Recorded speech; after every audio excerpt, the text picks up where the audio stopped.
મહિલા પણ છે, એમની સાથે વાત કરવી છે. બા, વર્ષોથી તમે આ સમસ્યા જોતા આવ્યા છો. કોર્પોરેટર એક ના આવે પણ ધારાસભ્ય કોઈક તો આવતું હશે ને? નહીં, કોઈ નથી આવતા, કોઈ નહીં, કોઈ નહીં. આ કોણ છે વજીબેન? એને મેં ખુદે નથી જોયા. 25 વર્ષ થઈ ગયા હું રહું છું અહીંયા, મેં નથી જોયા હજી લગી એને. અને ભાજપ વાળા આવશે પ્રચાર કરવા તો એ અમને ધમકી દે છે કે તમે મત નહીં આપો અમને તો અમે ટાંકા બંધ કરી દેશું પાણીના.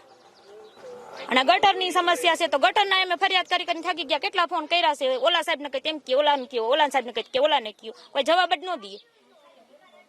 એટલે ધમકી કોણ આપે છે? ભાજપ વાળા જે પ્રચાર કરવા આવે એ અમને એમ કઈ નહીં કહે છે, ચોખ્ખું જ વગાડીને જ કહે છે કે મત ભાજપમાં નહીં દો તો ટાંકા બંધ થઈ જાય. એટલે આવો શેમાં પ્રચાર થાય છે?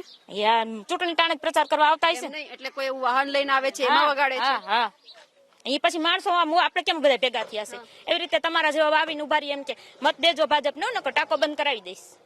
હા, આવી ધમકી આપે. આ કે દિવસે આવા લોકો આવ્યા હતા? એ તો ગયા વર્ષે આવ્યા હતા, આ વર્ષે તો હજી લગી કોઈ આવ્યા જ નથી.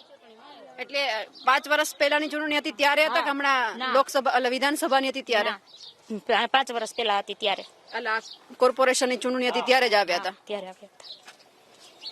તો પછી તમે શું જોઈને મત આપવા જાવ છો? તો અમે તો પછી મત આપણે કેને દેવો હોય તો અમારે જોવાનું હોય ને. અમે એને તો કોઈને કઈ નહીં કે આપણે કેને દેવાનું છે, આપણી ઈચ્છાની વાત આપણે કેને દેવો છે બરોબર. તો પછી હવે આ વખતે પાછા આવશે એટલે કહેશે કે તમારે મત તો આપવાનો, નહીતર પછી અમે આ બંધ કરી દઈશું. આ તે હવે પછી આવે તો જોયું જાય ને. હવે તો પછી પબ્લિક સમજવી જોઈએ.